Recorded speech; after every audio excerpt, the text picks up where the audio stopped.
Hello everyone. Welcome to the YouTube channel of PrepVal. I'm Neelam Bhatia, and as all of you are aware, we are on this channel running a marathon series for important stuff that you may expect in your upcoming CLAT 2020. And in that order, today I'll be talking about a very important issue that has been in news throughout the year, and there is a huge possibility of a question appearing on the same, the Hong Kong issue, and this video will be a very detailed analysis on this particular topic. So stay tuned. I would also like to mention that this video would be helpful for any competitive exam that anyone is planning to give in coming years and not just CLAT. But of course, the focus is to give you high quality content for your upcoming CLAT 2020. So let's begin. So the first thing first, it is very important to understand the geographical location as well as the history of Hong Kong. And then again, we'll also be discussing some very basic facts about Hong Kong. Now, सबसे पहले तो इसकी geography देख लेते हैं. Let's look at the geography first. So this is the political map of China. And down south, if you take a look, down south is where you'll find Hong Kong. तो यहाँ आपको Hong Kong मिलता है. Geographically हम इसे कैसे समझाएंगे? So you'll say Hong Kong is situated on the southeast coast of China. If you look at it, it is a coastal city, coastal place. This also forms a question. So it is located on the southeast coast of China. Also happens to be near South China Sea. तो ये जो है ना, ये south China सी है. ये भी question बना लेता है क्योंकि साउथ चाइना सी अपने आप न्यूज में रहा है. In its own capacity, it has been in news. So remember two quick things about the geography. One, it is near South China Sea, and two, it is situated on the southeast coast of China. Moving ahead, let's understand some basics about Hong Kong, जहां से सवाल बन सकते हैं. So, what is the capital of Hong Kong?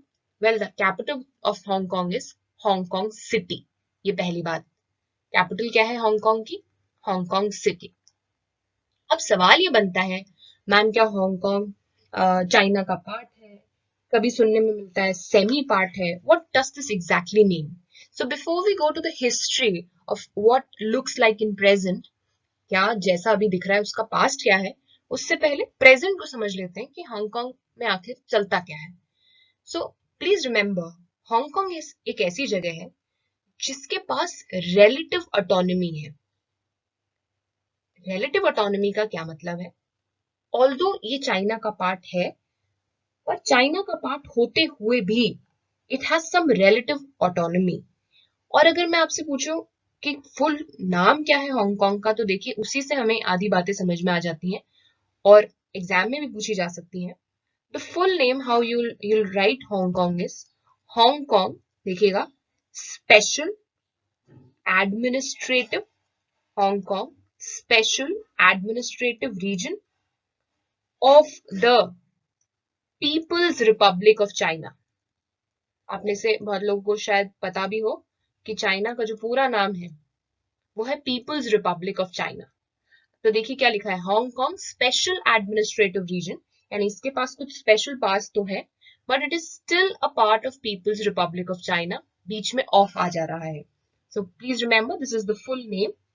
Now what do you really mean by this relative autonomy? इसका मतलब क्या है? तो टर्म तो दे दिया, मतलब क्या है इसका? देखिए इसका मतलब है हांगकांग के पास अपनी खुद की गवर्नमेंट है. It has its own government, खुद का लीगल सिस्टम है अभी तक. बाय द वे, अब जल्दी क्या होने वाला है वो हमें दिख रहा है और हम towards the end of the video वो डिस्कस भी करेंगे.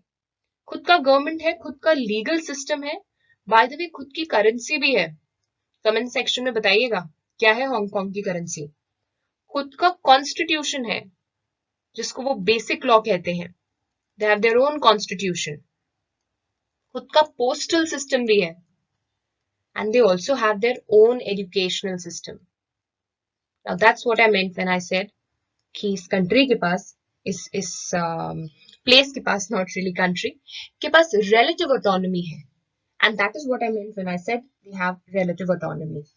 और यही से आपने एक टर्म शायद सुना होगा, वन कंट्री टू सिस्टम्स. इसी को कहा जाता है one country two systems. So one country तो इज चाइना, बट दो तरीके का सिस्टम फॉलो होता है, चाइना में अलग और हांगकांग में अलग। तो इसी से ये टर्म आया था one country two systems. But since ये ऑटोनॉमी रिलेटिव है, इसका ये भी मतलब है कि हांगकांग खुद की मिलिट्री मेंटेन नहीं कर सकता। चाइना का पूरा मिलिट्री कंट्रोल है हांगकांग के ऊपर। ऑल्सो रिमेंबर, वेरी इंपॉर्टेंट, कोई भी कंट्री यहाँ पर एम्बेसी नहीं बना सकता। तो एम्बेसी तो चाइना में ही होगी। आप चाहे तो यहाँ पर कॉन्सुलेट बना सकते हैं। Okay, so they can not be any, in terms of, आप ये कह सकते हैं फॉरेन रिलेशंस आप नहीं बना सकते। तीसरी बात, पूरी दुनिया और UN has actually accepted Hong Kong as a part of China. तो आप ये नहीं कह सकते कि चाइना का यहाँ पर कोई दबदबा रॉब नहीं है, और वो दबदबा तो खैर अब आपको बढ़ता हुआ नजर आ ही रहा है। Please remember, very very important, a question can come, ऐसे पूछ सकते हैं, one country two system is related to which of the following, तो आपको कुछ ऑप्शंस दे देंगे। The word special administrative region is related to which of the following, अभी मैंने आपसे डिस्कस किया, Hong Kong special administrative region. Take 1 minute, look at this particular slide carefully, यहीं से कुछ सवाल बनने की पॉसिबिलिटी है। मूविंग अहेड,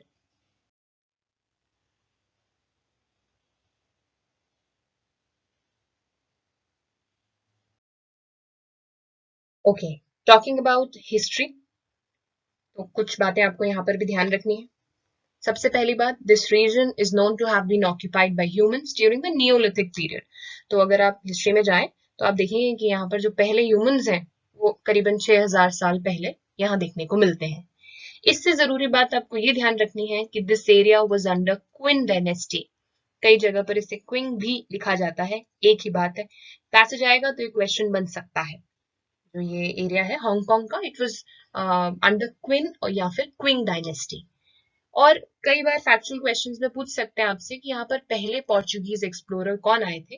तो याद रखिएगा, Jorge Alvares was the first person to come here, he was from Portugal.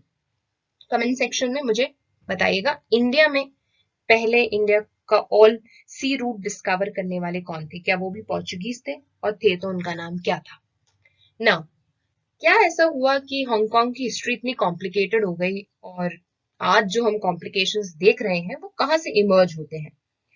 अब एक बात ध्यान रखिएगा, Britain was involved in one very important trade which is called the opium trade.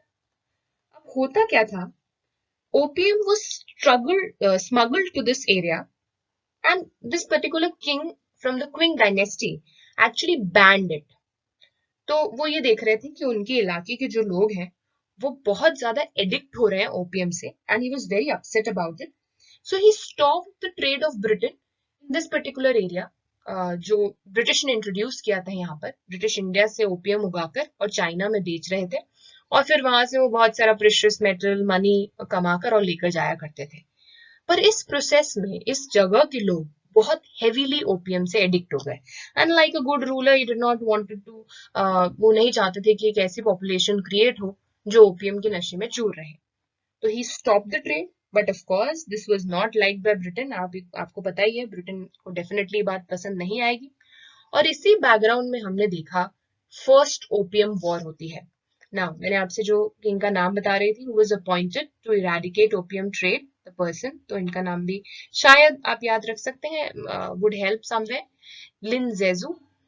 तो इसी बैकग्राउंड में फर्स्ट ओपीएम वॉर होती है। अगर कोई कारण पूछता है आपसे क्यों होती है, सिंपली बिकॉज जो किंग थे उन्होंने ट्रेड रोक दिया, ब्रिटेन का जो फायदा है वो रुक गया, और डेफिनेटली ब्रिटेन ये नहीं चाहेगा कि उनका फायदा रुक जाए। This led to the first opium war. क्योंकि ये ओपीएम के मुद्दे पर लड़ी गई, इसीलिए इसे ओपीएम वॉर कहा गया। ऑफ कोर्स जो ब्रिटिश नेवल फोर्सेस थे वो बहुत स्ट्रॉन्ग थे, उनके पास बहुत अच्छी नेवी थी इस समय पर, और इसीलिए जो क्विंग रूलर थे, he had to surrender very early in the war, he surrender. And इसी दौरान इन्होंने ये जो हांगकांग का रीजन है वो ससीड कर दिया, जो है ग्रांट कर दिया ब्रिटेन को, अंडर कन्वेंशन ऑफ चिनोपी।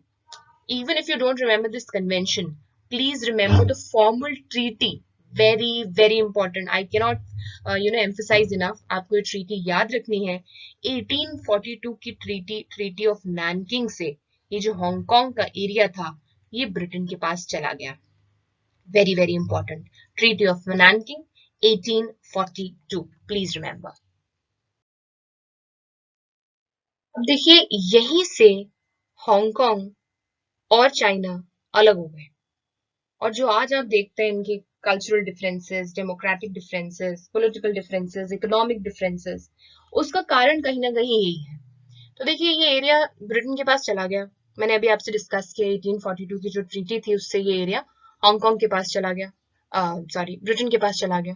तो ये धीरे धीरे एक मेजर ट्रेडिंग हब के रूप में रह गया, और मैन्युफैक्चरिंग यहाँ पर बहुत अच्छी हो गई, and you know the area started developing, progressing, and over the years 1898, I am talking about 1898, 42 आपसे अभी डिस्कस किया था, फिर एक और ईयर मैं आपसे बता रही हूँ 1898, फिर से ब्रिटेन ने इसे लीज पे ले लिया 99 ईयर्स की लीज पर। ये आप काफी सुन रहे हैं आजकल, वापस से कॉन्सेप्ट री इमर्ज हुआ है लीज का।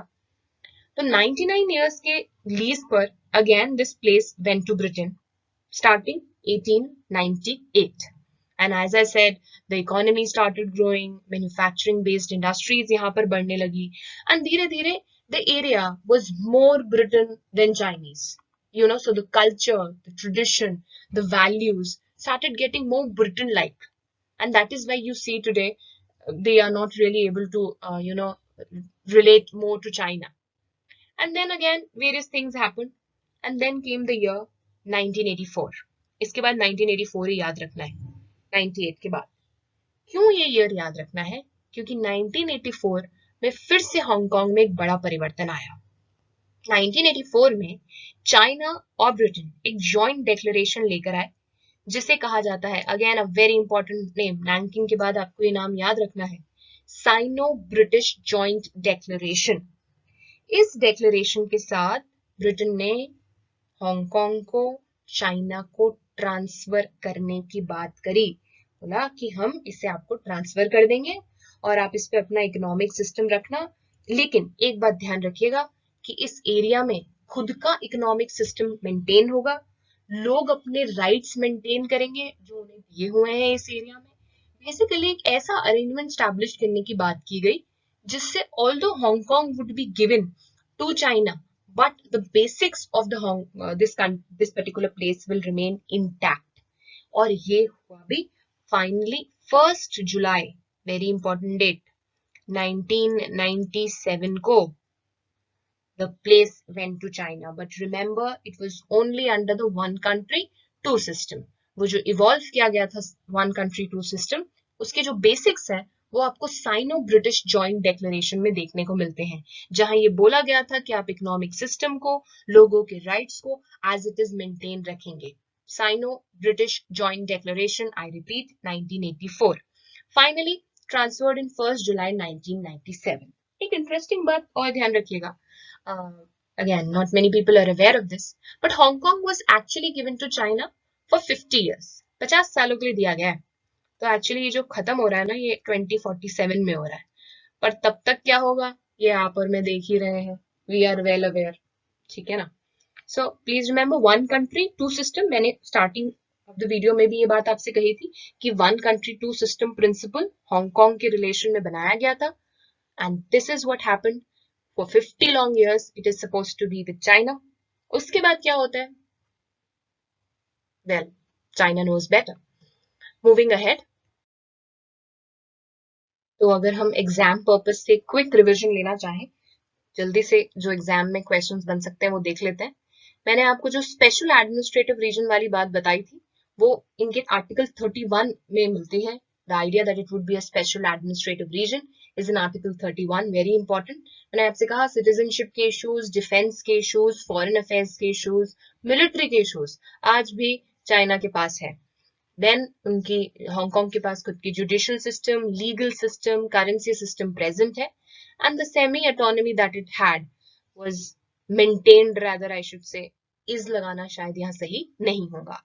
वेरी क्विकली, हांगकांग पहले ब्रिटिश टेरिटरी थी, पूछ सकते हैं, क्योंकि ऐसा ही एक सिमिलर अरेंजमेंट मकाऊ में भी है, हालांकि वो इस टॉपिक का इस पर्टिकुलर टॉपिक में हम डिस्कस नहीं कर रहे, but Macau was a Portuguese territory. तो अगर क्वेश्चन बनता है तो आपको कंफ्यूज करने के लिए बोल सकते हैं कि was Hong Kong a Portuguese territory? Remember, no, it was a British territory, rather Macau was a Portuguese territory. ऐसा ही स्पेशल अरेंजमेंट मकाऊ में भी है, जो 2049 तक वैलिड है, और हांगकांग का मैंने आपको 50 साल का बताया था, स्टार्टिंग 1 जुलाई 1997 और कब तक चलेगा 2047 तक। Bye the way 1 July India में कई सारे दिन मनाए जाते हैं 1 जुलाई में। Why don't you answer it in the comment box and tell me कि वो कौन कौन से इंपॉर्टेंट डेज हैं जो इंडिया में 1 जुलाई को सेलिब्रेट होते हैं। मूविंग अहेड, अब सवाल ये बनता है कि हमने इतना सब पढ़ा क्यों? हमने हिस्ट्री जान ली, ज्योग्राफी इसकी समझ ली, हमने ये देख लिया कि इसमें क्या बेसिक सिस्टम्स फॉलो होते हैं, पर समझने वाली बात है कि अभी ये न्यूज में क्यों रहा। तो देखिए, again very very important, massive protest हो रहे हैं हांगकांग में पिछले कुछ समय से, और दो अलग अलग रीजन से यहाँ पर प्रोटेस्ट हो रहे थे। दो बड़े कंट्रोवर्शियल मूव्स यहाँ पर हुए। जो पहला रेवोल्यूशन, जो यहाँ पर जो आपने जो पहले प्रोटेस्ट देखी, if you look at the number, 10 lakh people were on streets. तो definitely कुछ ऐसा हुआ होगा that so many people were on streets. यहाँ पर आपको एक बात समझना जरूरी है, जो हांगकांग का पॉलिटिकल कल्चर है वो स्ट्रॉन्ग इसीलिए है because for a very long time they have tasted freedom and therefore they in a way want to preserve it. These protests are called pro-democratic protests for a reason. अच्छा, एक बात याद रखिएगा, 2014 में भी यहाँ पर एक मूवमेंट हुआ था जिसको अम्ब्रेला मूवमेंट कहा जाता है। आप कभी गूगल करेंगे इमेजेस तो यहाँ पर भी मैंने डालने की कोशिश करी है image, if you can look at this newspaper clipping. So umbrella movement यहाँ पर चला था 2014 में। ये भी प्रो डेमोक्रेसी मूवमेंट था, आप इसके बारे में भी याद रखिएगा, शायद आपसे इस पे सवाल कर सकते हैं। अम्ब्रेला मूवमेंट किससे रिलेटेड है, कौन से एरिया से रिलेटेड है, तो आप ध्यान रखिएगा। This was about Hong Kong. ना हांगकांग में मैंने जैसे कि आपसे कहा 10 लाख लोग स्ट्रीट्स पे थे, सो डेफिनेटली कोई ना कोई रीजन रहा होगा कि इतनी बड़ी मात्रा में लोग प्रोटेस्ट कर रहे थे। तो सबसे पहला रीजन था, तो देखिए, इससे पहले कि मैं आगे बढ़ूं मैं आपको एक बार बता दूं कि अम्ब्रेला मूवमेंट किससे रिलेटेड था। तो अम्ब्रेला मूवमेंट में बेसिकली जो रेवोल्यूशन था, अम्ब्रेला रेवोल्यूशन, वो इसीलिए था क्योंकि चाइना यहाँ पर एक पॉलिटिकल चेंज लाना चाह रही थी इलेक्शन सिस्टम में, जहां पर हांगकांग की जो चीफ एग्जीक्यूटिव हैं उनको उनकी प्री स्क्रीनिंग होगी बाय चाइनीज गवर्नमेंट। तो आप समझ रहे हैं, अगर चाइनीज गवर्नमेंट प्री स्क्रीनिंग कर रही है तो डेफिनेटली वो उसमें कोई ना कोई अपना रोल डालेगी, और वो लार्जली एक movement for democracy and autonomy था। मैं बात करें 2014 के अम्ब्रेला मूवमेंट की। अब बात करते हैं अभी ऐसा क्या हुआ भाई 2019 में, ऐसी क्या बात हुई कि 10 लाख लोग स्ट्रीट्स पर आ गए। तो देखिए, इसके पीछे था एक बिल जो यहाँ इंट्रोड्यूस किया गया था। अब देखिए, बिल आती, बिल का नाम आपको याद रखना है, पूरा नाम है, बड़ा है, पेशेंस रखिएगा, याद रखिएगा। बिल का नाम है the fugitive offenders, the fugitive offenders and mutual legal, the fugitive offenders and mutual legal assistance, बड़ा नाम है पर बड़ा ट्रैप है, assistance in criminal matters, the fugitive offenders and mutual legal assistance in criminal matters amendment bill 2019। अब ये bill आते ही फरवरी 2019 में ये पुश किया गया वहां पर, और एक नाम, बड़ा इंपॉर्टेंट नाम है, प्लीज याद रखिएगा, नाम बड़े पूछे जा रहे हैं आपके सैंपल पेपर्स में, देखिएगा, नाम है कैरी लैम। ये इस बिल को बहुत पुश कर रहे थे हांगकांग में। कौन है ये थे chief executive of Hong Kong eight this particular time, और ये बड़ा जो है फेवर कर रहे थे this amendment, so he was really pushing forward this amendment. And of course there must be some reason, of course there's some backing coming from somewhere। तो ये पूरा बिल है क्या, इतना बड़ा इसका नाम है, पर ये किससे रिलेटेड है? तो ये जो पूरा बिल है ये रिलेटेड है एक्स्ट्राडिशन से। अब क्वेश्चन बनता है कि ये एक्स्ट्राडिशन क्या होता है। तो सबसे पहले तो ये समझ लेते हैं what is the meaning of extradition, क्योंकि ये पूरे जो प्रोटेस्ट है वो एक्स्ट्राडिशन के अराउंड ही हो रहे हैं। देखिए, एक्स्ट्राडिशन का मतलब होता है, if suppose a person is undergoing some formal process of some crime that this person has committed। So for example, दो जगह है A और B, इस इंसान ने A जगह पर क्राइम किया और वो B जगह पर वापस आ गया। Now this A place is asking B to give that person back, ताकि वो उनके अगेंस्ट प्रोसीडिंग्स कर सके। तो ये बड़ा ही फॉर्मल प्रोसेस होता है जिसमें एक पर्टिकुलर कंट्री एक इंडिविजुअल को सरेंडर करता है दूसरे देश को, ताकि अब उसका जो भी प्रोसिक्यूशन है या पनिशमेंट है, जो भी क्राइम उस जुरिस्डिक्शन में हुआ था, उसके लिए उसे पनिश किया जाए।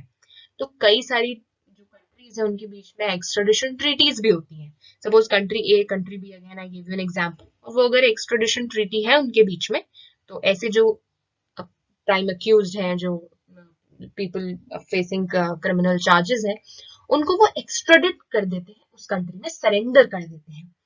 अब आप देखिए कैसे इस एक्स्ट्राडिशन बिल को यहाँ पर पुश किया जा रहा है, और उसके पॉसिबली क्या रीजंस हो सकते हैं। आपको बिल का नाम याद रखना है, 30 सेकंड यहाँ पर रुक जाइए। एक्स्ट्राडिशन वर्ड याद रख लीजिए, मतलब मैंने आपको समझाया, it is a very formal process जिसमें एक स्टेट एक इंडिविजुअल को दूसरे को सरेंडर करता है, एंड इसके लिए कई सारी ट्रीटीज भी होती हैं। Now what is China wanting to do through it? तो एज दिस से हमें दोनों साइड्स को सुनना चाहिए। तो हम Chinese side of the story समझते हैं कि चाइना जो है उसने क्या रीजंस दिए इस बिल को लाने के। तो चाइनीज गवर्नमेंट जो है उनका ये कहना है कि हांगकांग का area is becoming a refuge for criminals, और जो भी क्रिमिनल सिस्टम की शॉर्टफॉल्स है, हम एक्चुअली उसको, उस लूप होल को भरने की कोशिश कर रहे हैं। गवर्नमेंट का ये कहना है कि ये देखा जाता है कि people who are facing trial somewhere else try to take refuge in Hong Kong, और जो हांगकांग है वो यूज की जा रही है by criminals. Now this is what their side of the story is. What are the protesters concern? क्योंकि इसमें बेसिकली देखिए होगा क्या, जो भी सस्पेक्ट्स हैं उनको मेनलैंड चाइना ले जाया जाएगा। They would be taken to mainland China. मैंने बोला ना एक्स्ट्राडिट करना, दे आर सरेंडर्ड। तो somebody is in Hong Kong, citizen of Hong Kong, technically taken to mainland China। अब इसमें तकलीफ क्या है देखिए, चाइना में किस तरीके से लीगल प्रोसीडिंग्स होती हैं ये वहीं के लोगों को समझ में नहीं आता। तो अगर हांगकांग से कोई वहां ले जाया जा रहा है तो उसके साथ फेयर ट्रायल होगा नहीं होगा इसकी कोई गारंटी नहीं है। हालांकि गवर्नमेंट ने ये बोला है that the final decision on extradition वहां की कोर्ट का होगा, but you never know, okay, what happens in how things are manipulated, we never no.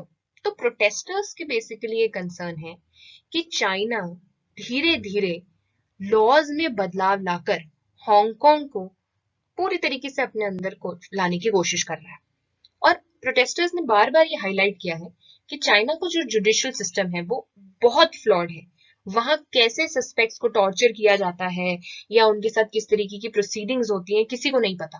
And all of us are aware, China is known for human rights violation, and this is no story that I am cooking up, it's all over the news. उनका ये भी concern है कि इससे जो Hong Kong की already declining autonomy है वो और कम हो जाएगी, और जो इनका खुद का कॉन्स्टिट्यूशन है, नाम बताइए जल्दी से, मैंने आपसे डिस्कस किया था, जिसे कहा जाता है बेसिक लॉ, उसके अंदर जो फ्रीडम है लोगों को वो और रिड्यूस की जा रही है।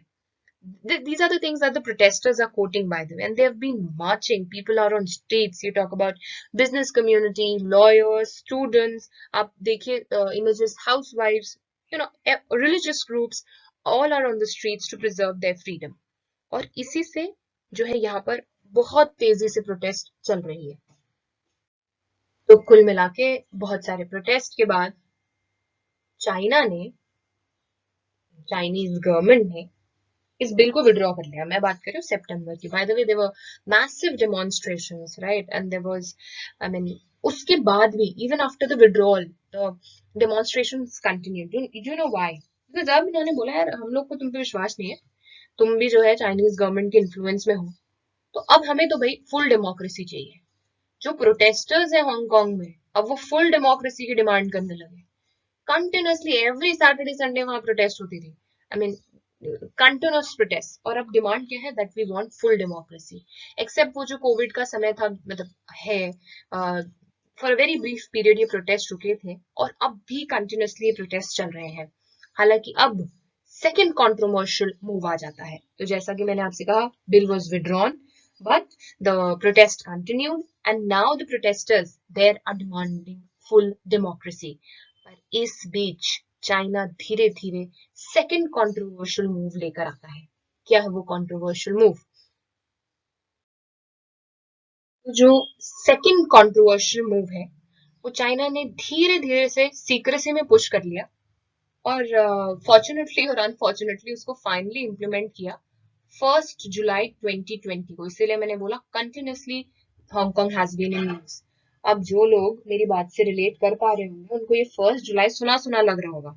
अगर नहीं लग रहा है तो लेक्चर रिवाइंड करिए और सोचिए मैंने आपको 1 जुलाई टर्म पहले कब बताया था। अब क्यों ये फिर से भाई यहाँ पर क्या ले आए ये जिससे second wave of protest start हो गई, ऐसा क्या हो गया। तो चाइना ने बोला अच्छा आपको फुल डेमोक्रेसी चाहिए, फुल डेमोक्रेसी तो क्या, हम अब लाएंगे द एंड ऑफ हांगकांग।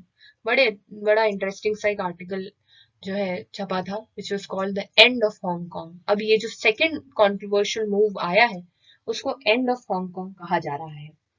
तो ऐसा क्या किया इन्होंने ये समझने की कोशिश करते हैं। They brought about a new law which the newspapers are calling national security law. National security के नाम पर काफी चीजें यहाँ हो गई गलत हो रही हैं। So this is the new national security law that they are coming up with. But जब भी कोई लॉ आ रहा है हमें उसके न्यूज़पेपर नाम से ज्यादा उसका एग्जैक्ट नाम पता होना जरूरी है। जैसे मैंने आपको एक्स्ट्राडिशन बिल के बारे में बताया था, देखिए ये क्या है। It is called, I'll write it for you, please pay attention, the law of the People's Republic of China on, please pay attention, safeguarding, the law of the People's Republic of China on safeguarding national security in Hong Kong special administrative region.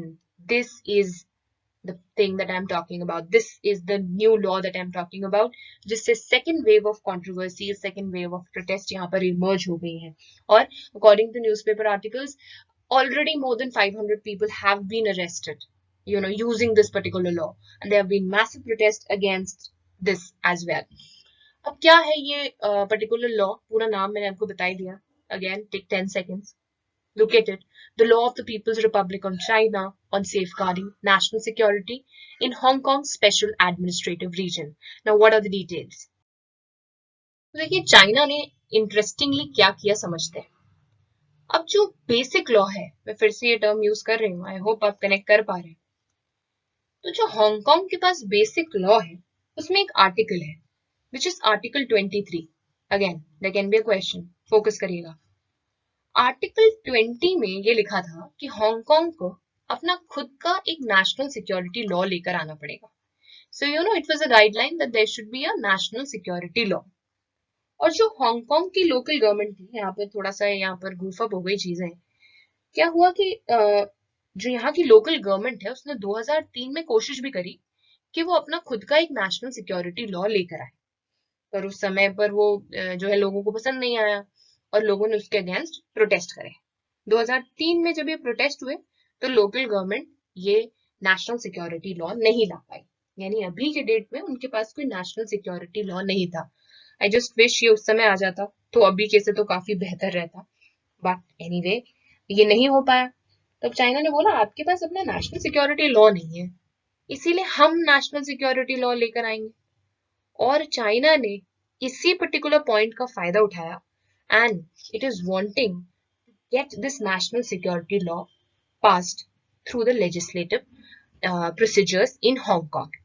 अब ध्यान रखिएगा China के पास एक special power और है, यानी आप suppose करिए वहां के जो गवर्नमेंट है, लोकल गवर्नमेंट है, वो चाइना का साथ नहीं दे रही। जैसे अगर मैं हांगकांग में बात करूं डेमोक्रेट्स की, तो वो काफी अगेंस्ट है इन सब चीजों के and they're really not wanting all this muscle things happening and power grabbing things happening in Hong Kong. तो उनके पास चाइनीज जो पावर्स हैं वो एक बार हम समझ लेते हैं। अगेन बेसिक लॉ में एक आर्टिकल और है जिसका जिसका नंबर है आर्टिकल 18। आर्टिकल 18 इनको एक बड़ा इंपॉर्टेंट पावर देता है और वो है the power of annex 3। Focus करिएगा, मैंने आपसे क्या कहा, अभी मैंने पहले आपको आर्टिकल 23 के बारे में बताया जिसमें लोकल गवर्नमेंट को ही अपना एक नेशनल सिक्योरिटी लॉ बनाना था और उन्होंने कोशिश भी करी 2003 में बनाने की, पर फिर प्रोटेस्ट हो गए और वो खत्म हो गई वहीं पर बात। तो चाइना ने कहा नहीं नहीं नहीं, हमें तो आपके लिए कुछ करना पड़ेगा, हमें आपके लिए एक नेशनल सिक्योरिटी लॉ लाना पड़ेगा। तो अनेक्स 3 में ये कहा, आर्टिकल 18 में ये कहा गया है कि अगर कोई लॉ आप लेकर आते हैं और उसको अनेक्स 3 में लिस्ट कर देते हैं, तो वो बिना लेजिस्लेटिव प्रोसीजर्स से गुजरे, यानी लोकल गवर्नमेंट की लोकल जो लेजिस्लेटिव असेंबली है उसकी कंसेंट के बिना भी आगे बढ़ सकता है। यानी आप समझ रहे हैं, if you are inserting this legislation in annex 3, it can actually bypass the legislative council of Hong Kong, which is, which is pure muscle flexing. आप actually टेक ओवर करने की कोशिश कर रहे हैं, सबको दिख रहा है, इसीलिए मैंने आपसे कहा वो आर्टिकल भी आया which was called the end of Hong Kong. खैर कहानी यहीं तक जो है डरावनी नहीं है। प्रोटेस्टर्स इतने परेशान क्यों हैं वो समझने की कोशिश करिए। प्रोटेस्टर्स इसीलिए परेशान हैं क्योंकि इस बिल की जो प्रोविजंस हैं वो बहुत खतरनाक है।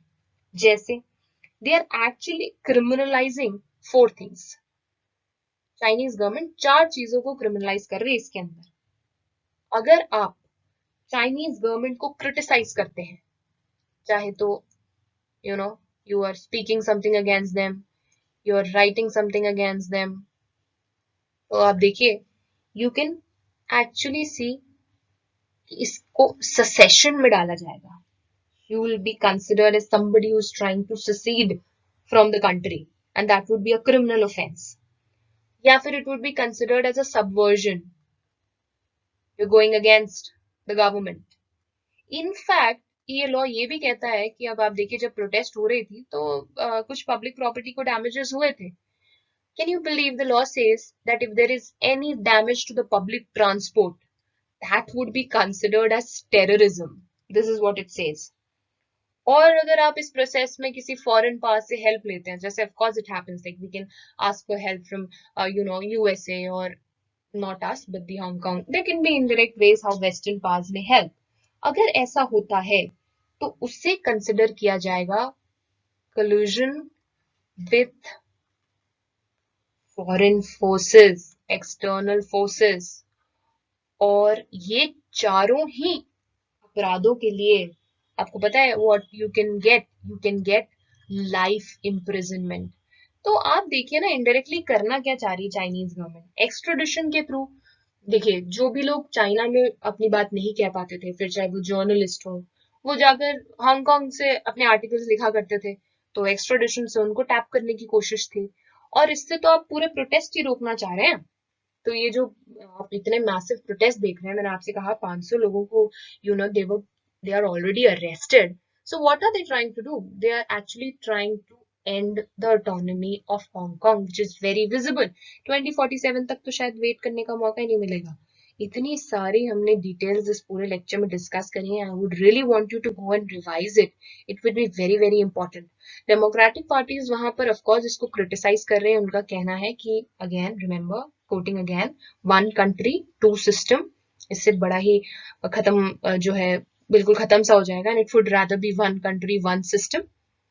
और कहीं ना कहीं आप जो अभिव्यक्ति की आजादी है, freedom of speech and expression है, कहीं ना कहीं उसको आप टारगेट करने की कोशिश कर रहे हैं।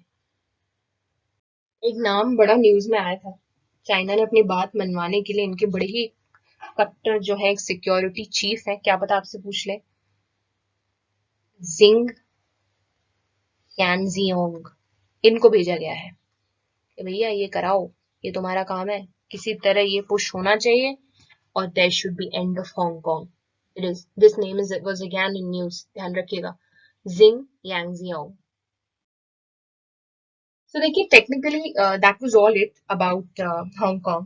I've tried to cover it in great detail. अगर आप ये 30-40 मिनट का lecture 2-3 bar once you can see it and once you can revise it, तो आपको बहुत सारी चीजें क्लियर हो जाएंगी। But before I and the lecture, मुझे एक चीज और आपसे डिस्कस करनी है, क्योंकि क्लैट में एक नया ये ट्रेंड आया है कि whatever global issues are there, उसका इंडियन कॉन्टेक्स्ट भी आपसे पूछ रहे हैं। तो सिंस वहां पर एक एक्स्ट्राडिशन जो है का जो लॉ है, जो बिल है, वो न्यूज में था, तो हमसे इंडिया में एक्स्ट्राडिशन के क्या प्रोविजंस हैं उस पर भी सवाल किए जा सकते हैं। तो हम एक बार क्विकली देख लेते हैं कि इंडिया में एक्स्ट्राडिशन के लिए एटलीस्ट हमें पता होना चाहिए कि कौन सा एक्ट है। और पहले मैं आपको समझा चुकी हूँ, बड़ा ही लीगल प्रोसेस है जिसमें one person is transferred from one country to another. और इसमें देखिए ध्यान रखिएगा उस इंसान की कंसेंट इन्वॉल्व नहीं है, that person consent is not involve, ये फॉर्मल गवर्नमेंट अथॉरिटी के थ्रू होता है। तो इंडिया में इसके लिए एक पूरा बिल है, एक सॉरी एक्ट है, जिसका नाम है इंडिया एक्सट्रेडिशन एक्ट ऑफ 1962। आप प्लीज इसको याद रखिएगा। इंडियन कॉन्टेक्स्ट में अगर पूछें तो हमसे पूछा जा सकता है कि हमारे पास क्या इसके लिए जो है प्रोविजन है। ना दिस इज बोथ, अगेन ध्यान रखिएगा ये एक्ट दोनों तरीके से काम करता है। It is for both extraditing of persons to India, है ना, and from India to foreign countries, दोनों ही काम करेगा, हमारे यहाँ से और हमारे लिए, मतलब हमारे पास कोई आ रहा है और जो ऑफेंडर है वो हमारे यहाँ से जा रहा है। जो बेसिस रहेगा एक्स्ट्राडिशन का, वो एक ट्रीटी हो सकती है इंडिया और दूसरी कंट्रीज के बीच में। जैसे आई give you an example, India at present has extradition treaty with 39 countries, very very important. तो अगर आपको याद हो अंडरवर्ल्ड डॉन जो थे अबू सलेम, है ना, this person was extradited from Portugal, Portugal से ये आए थे and he is facing charges in India. He was along with his wife, और कुछ कंडीशंस थे कि हम इन्हें डेथ पेनल्टी नहीं देंगे इंडिया में, क्योंकि again there was a European law, there is a European law जो बोलता है कि हम see again every country will have different laws. तो यूरोप के लॉज ये कहते हैं कि हम किसी भी ऐसे इंसान को ऐसी ऐसी कंट्री में एक्सट्रेडिट नहीं करेंगे जहां पे कैपिटल पनिशमेंट दिया जाता है। अब आपको पता है इंडिया में कैपिटल पनिशमेंट दिया जाता है, तो उन्होंने बोला भाई देखो हम आपको कैपिटल पनिशमेंट समझ रहे हैं ना, डेथ पेनल्टी, तो उन्होंने ये कंडीशन रखी कि हम आपको अब्दुल सलेम दे तो देंगे लेकिन आप इन्हें कैपिटल पनिशमेंट नहीं देंगे। तो इस तरीके की कुछ फॉर्मल लीगल ट्रीटीज होती हैं जो जो भी कंडीशंस हैं उन पे अराइव किया जाता है। और इंडिया में इसके लिए पूरा एक्ट है, that is Indian extradition act of 1962। अच्छा, अगर किसी कंट्री के साथ, सिंस हमारी 39 कंट्रीज के साथ एक्सट्रेडिशन ट्रीटी है, अगर ऐसी कोई कंट्री है जिसके साथ हमारी एक्सट्रेडिशन ट्रीटी नहीं है, तो उसके लिए क्या प्रोविजंस होंगे, वो सेक्शन 3 क्लॉज 4 में आपको मिलते हैं इंडियन एक्सट्रेडिशन एक्ट के। And that's it from my and. We tried to cover the entire issue in comprehensive details, in great details. I wish you all the best for your upcoming examination. And stay tuned to the channel for such videos where high quality content will be provided. So all the best everyone. Take care. Stay safe. Jai Hind and all the best.